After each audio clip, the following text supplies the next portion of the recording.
আসসালামু আলাইকুম বন্ধুরা, আজ কলেজ লাইফের শেষ দিন।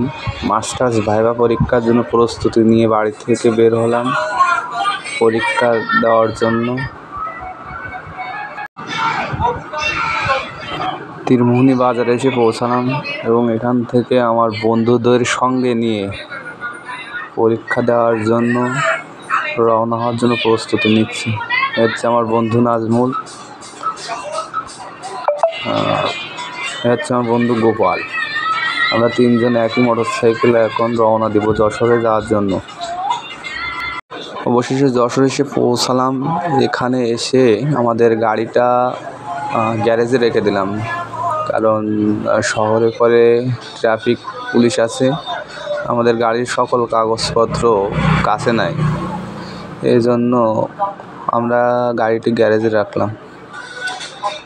প্রাকৃতিক পরিবেশটা উপভোগ করতে করতে আমরা রিকশায় করে তিন বন্ধু এখন কলেজের দিকে রওনা দিচ্ছি।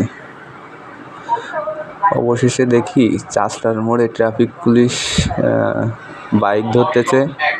যদি আমাদের বাইকটা নিয়ে আসতাম তাহলে আমরা ঠিকই কট খেয়ে যেতাম। এই দেখেন ভাই, যে সামনে ট্রাফিক দাঁড়িয়ে আছে।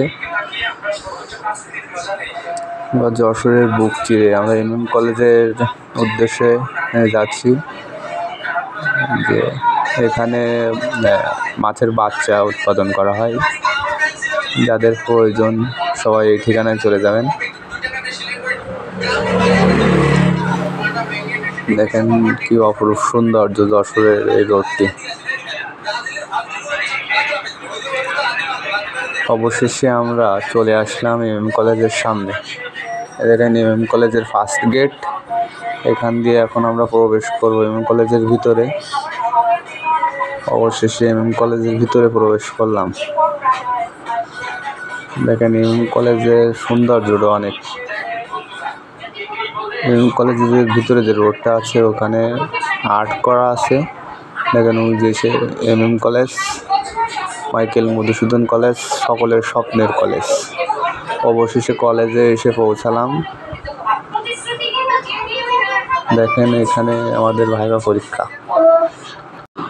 ভাইভা পরীক্ষা শেষ করে বাড়ি ফেরার সময় বৃষ্টিতে আটকে গেলাম যশোরে পলিরহাট। এই যে আমার বন্ধুরা বসে আছে, আমি ড্রাইভিং করতেছিলাম। দেখেন প্রচুর পরিমাণে বৃষ্টি হচ্ছে, অনেক বৃষ্টি। এই জন্য আমরা এখানে বসে আছি, একটু আড্ডা দিচ্ছি। বৃষ্টি থামলে আবার যাত্রা শুরু করব বলে। অবশেষে বৃষ্টি থামার পরে আমরা আবার রওনা হলাম।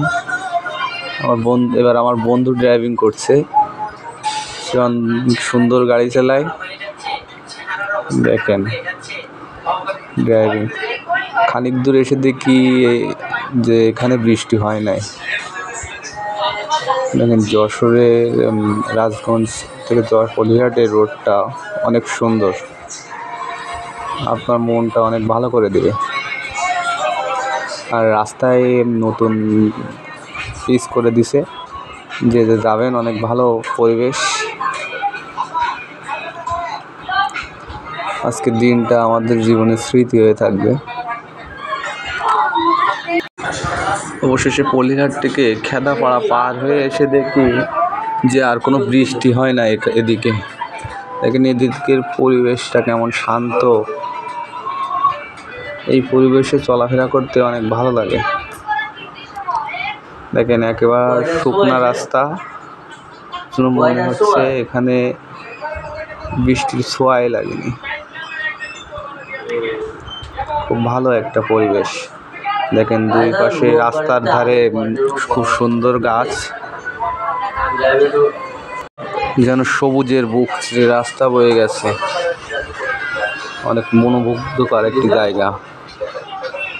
আপনারা যারা যশোর কিংবা তীরমোহনী কেশবপুরে আওতায় আছেন, অবশ্যই এই জায়গাটি যাবেন। আমরা এই অপরূপ দৃশ্য দেখতে দেখতে আজকে যশোর মাস্টার্সের ভাইভা দিয়ে বাড়ি ফিরলাম। দেখেন কি অপরূপ সুন্দর দৃশ্য।